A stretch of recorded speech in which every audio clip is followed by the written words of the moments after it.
ओम श्री गणेशाय नमः। प्रत्येक माह में संकष्टी चतुर्थी के दिन भगवान गणेश जी की निर्मित पूजा और व्रत बताया गया है। लेकिन विभुवन संकष्टी चतुर्थी का विशेष महत्व है, क्योंकि यह पर्व 3 साल में एक बार आता है।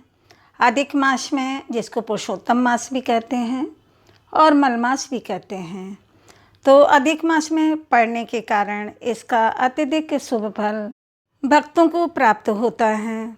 भगवान शिव और माँ पार्वती के लाडले गणेश जी का जो भी भक्त इस दिन व्रत व पूजा करके उन्हें भोग लगाकर प्रसन्न करता है, इसे भगवान भोलेनाथ और पार्वती जी की कृपा भी उसे प्राप्त होती है। इसी कारण अधिक मास में इस व्रत का विशेष महत्व है। विभुवन संकष्टी चतुर्थी व्रत की पूजा विधि कैसे करेंगे? प्रातःकाल स्नान आदि करके गणपति जी के मंदिर जाकर पूजा अर्चना करें। विघ्नहर्ता को सभी प्रकार के लड्डू का भोग लगाया जा सकता है, लेकिन इस दिन तिल के लड्डू का भोग उत्तम माना गया है। इसके बाद पूरे दिन व्रत करें। दिन में गणेश जी के नाम का उच्चारण करते रहें। शाम के समय मीठे व्यंजन से उपवास को पूरा करें। विभुवन संकष्टी चतुर्थी व्रत की कथा प्रारंभ करेंगे। आप लोग भी इसे सुनिएगा। एक बार भगवान शिव जी तथा माँ पार्वती जी चौपड़ खेल रहे थे। माँ पार्वती ने खेल ही खेल में भगवान शिव जी की सारी वस्तुएं जीत लीं।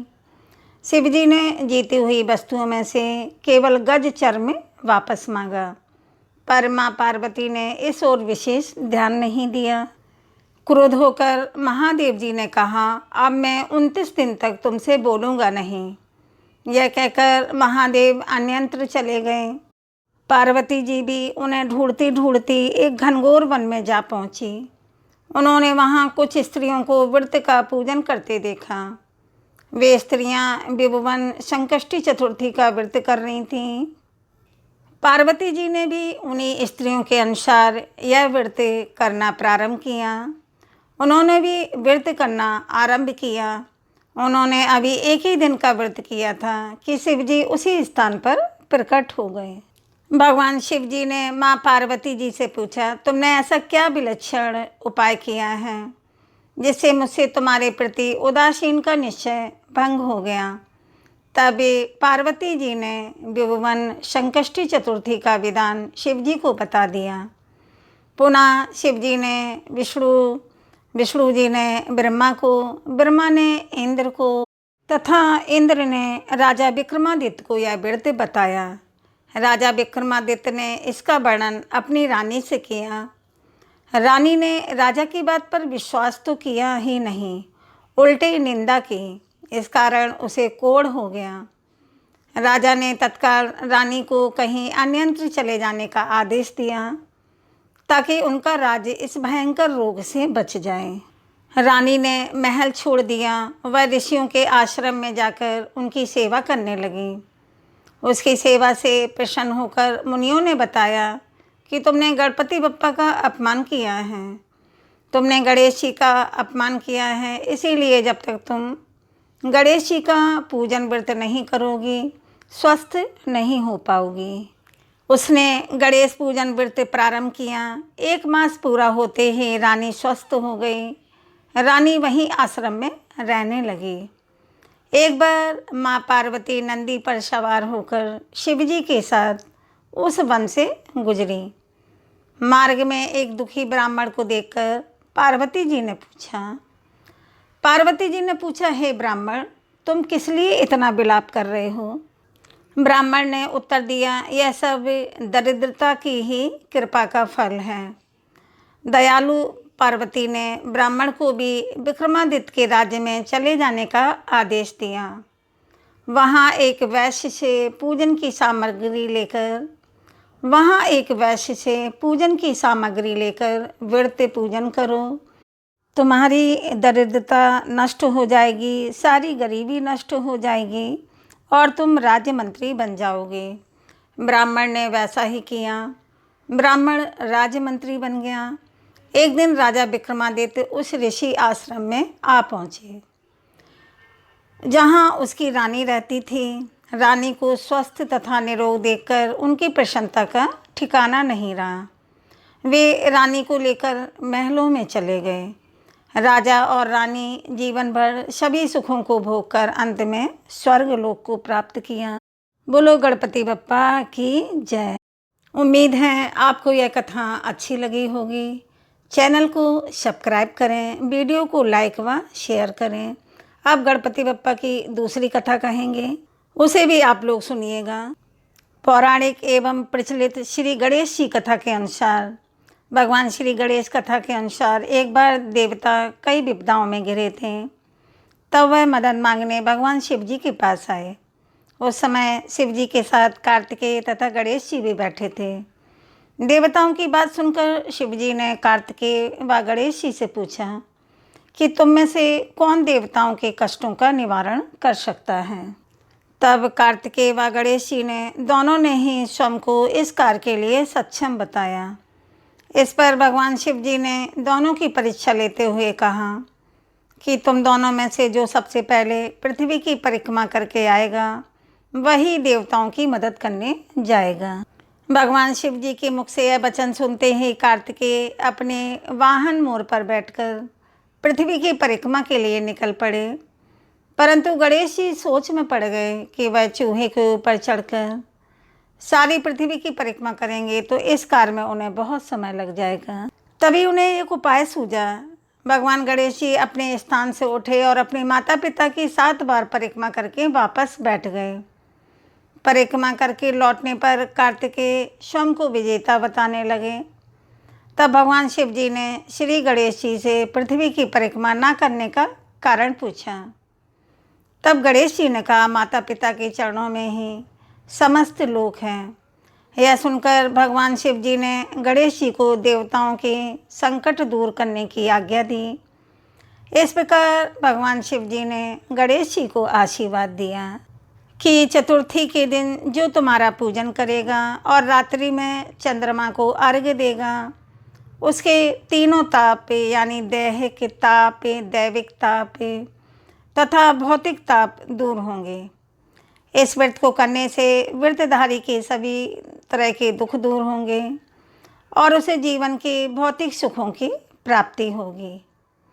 चारों तरफ से मनुष्य की सुख समृद्धि बढ़ेगी।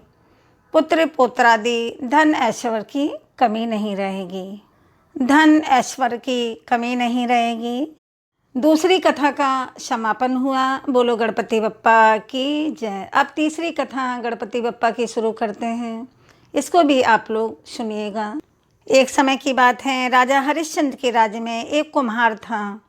वह मिट्टी के बर्तन बनाता, लेकिन वे कच्चे रह जाते थे। एक पुजारी की सलाह पर उसने इस समस्या को दूर करने के लिए एक छोटे बालक को मिट्टी के बर्तनों के साथ आवा में डाल दिया। उस दिन संकष्टी चतुर्थी का दिन था। उस बच्चे की माँ अपने बेटे के लिए परेशान थी। उसने गणेश जी से बेटे की कुशलता से प्रार्थना की, बेटे की कुशलता के लिए प्रार्थना की। दूसरे दिन जब कुमार ने सुबह उठकर देखा तो आवा में उसके बर्तन तो पक गए थे, लेकिन बच्चे का बाल बाका भी नहीं हुआ था। वह डर गया और राजा के दरबार में जाकर सारी घटना बताई। इसके बाद राजा ने उस बच्चे और उसकी माँ को बुलवाया तो माँ ने सभी तरह के विघ्न को दूर करने वाली संकष्टी चतुर्थी का वर्णन किया। इस घटना के बाद से महिलाएं संतान और परिवार के सौभाग्य के लिए संकष्टी चतुर्थी का व्रत करने लगी। बोलो गणपति बप्पा की जय। गणपति बप्पा की चौथी कथा कहेंगे, आप लोग इस कथा को भी अवश्य सुने। एक समय की बात है कि विष्णु भगवान का विवाह लक्ष्मी जी के साथ निश्चित हो गया। विवाह की तैयारी होने लगी। सभी देवताओं को निमंत्रण भेजे गए, परंतु भगवान गणेश जी को निमंत्रण नहीं दिया। कारण जो भी रहा हो, अब भगवान विष्णु की बारात जाने का समय आ गया। सभी देवता अपनी पत्नियों के साथ विवाह समारोह में आए। उन सब ने देखा कि गणेश जी कहीं दिखाई नहीं दे रहे हैं। तब वे आपस में चर्चा करने लगे क्या गणेश जी को न्योता नहीं दिया है या स्वयं गणेश जी ही नहीं आए हैं। सभी को इस बात पर आश्चर्य होने लगा। तभी सबने विचार किया कि भगवान विष्णु से ही इसका कारण पूछा जाए। भगवान विष्णु से पूछने पर उन्होंने कहा कि हमने गणेश जी के पिता भोलेनाथ महादेव को न्योता भेजा है। यदि गणेश जी अपने पिता के साथ आना चाहते तो आ जाते, अलग से न्योता देने की कोई आवश्यकता भी नहीं थी। दूसरी बात यह है कि उनको 1.25 मन मूंगे, 1.25 मन चावल, 1.25 मन घी और 1.25 मन लड्डू का भोजन दिन भर में चाहिए। यदि गणेश जी नहीं आएंगे तो कोई बात नहीं, दूसरे के घर जाकर इतना सारा खाना पीना अच्छा भी नहीं लगता। दूसरे के घर जाकर इतना सारा खाना पीना अच्छा भी नहीं लगता। इतनी वार्ता कर ही रहे थे कि किसी एक ने सुझाव दिया, यदि गणेश जी आ भी जाएं तो उनको द्वारपाल बनाकर बैठा देंगे कि आप घर की याद रखना, घर की रखवाली करना। आप तो चूहे पर बैठकर धीरे धीरे चलोगे तो बारात से बहुत पीछे रह जाओगे। यह सुझाव भी सबको पसंद आ गया तो भगवान विष्णु ने भी अपनी सहमति दे दी। होना क्या था कि इतने में गणेश जी वहाँ आ पहुँचे और उन्हें समझा बुझाकर घर की रखवाली करने बैठा दिया। बारात चल दी, तब नारद जी ने देखा कि गणेश जी तो दरवाजे पर ही बैठे हुए हैं, तो वे गणेश जी के पास गए और रुकने का कारण पूछा। गणेश जी कहने लगे कि विष्णु भगवान ने मेरा बहुत अपमान किया है।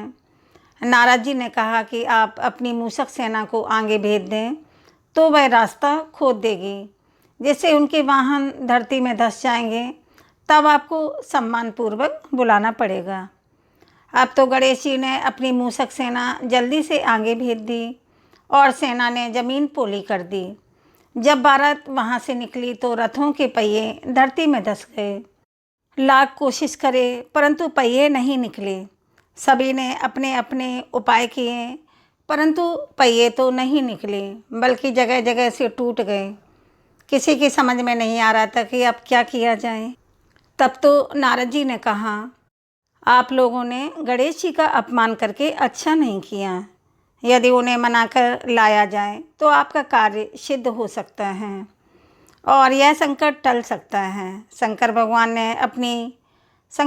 ने अपने दूत नंदी को भेजा और वे गणेश जी को लेकर आए। गणेश जी का आदर सम्मान के साथ पूजन किया। तब कहीं रथ के पहिए निकले। अब रथ के पहिए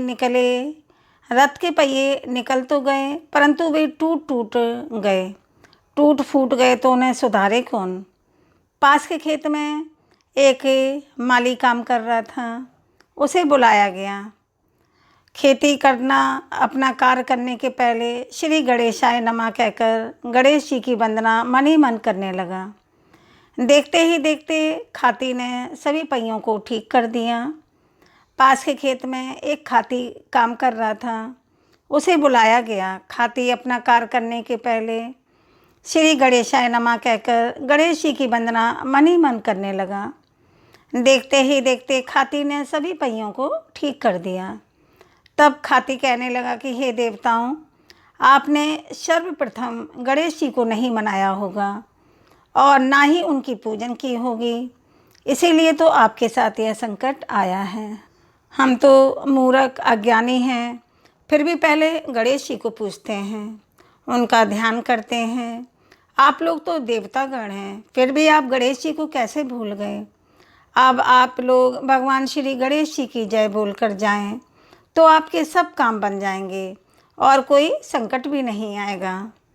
ऐसा कहते हुए बारात वहाँ से चल दी और विष्णु भगवान का लक्ष्मी जी के साथ विवाह संपन्न करा के सभी सकुशल घर लौट आए।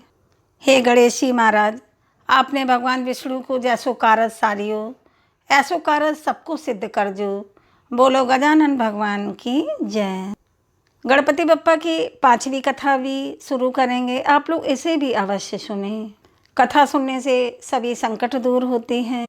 श्री गणेश चतुर्थी व्रत की पौराणिक कथा के अनुसार एक बार भगवान शिव जी तथा माता पार्वती जी नर्मदा नदी के किनारे बैठे थे। वहाँ माता पार्वती ने भगवान शिव जी से समय व्यतीत करने के लिए चौपड़ खेलने को कहा। शिव जी चौपड़ खेलने के लिए तैयार हो गए, परंतु इस खेल में हार जीत का फैसला कौन करेगा, यह प्रश्न उनके समक्ष उठा।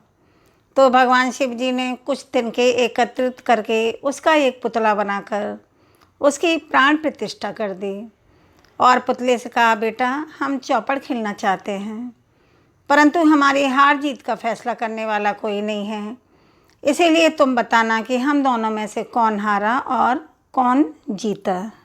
उसके बाद भगवान शिव जी और माता पार्वती का चौपड़ खेल शुरू हो गया। यह खेल 3 बार खेला गया और संयोग से तीनों बार माता पार्वती ही जीत गई। खेल समाप्त होने के बाद बालक से हार जीत का फैसला करने के लिए कहा गया, तो उस बालक ने महादेव को विजयी बताया। यह सुनकर माता पार्वती क्रोधित हो गई और क्रोध में उन्होंने बालक को लंगड़ा होने, कीचड़ में पड़े रहने का श्राप दे दिया। बालक ने माता पार्वती से माफ़ी मांगी और कहा कि यह मुझसे अज्ञानतावश ऐसा हुआ है, मैंने किसी द्वेष भाव में ऐसा नहीं किया। बालक द्वारा क्षमा मांगने पर माता ने कहा, यहाँ गणेश पूजन के लिए नाग कन्याएं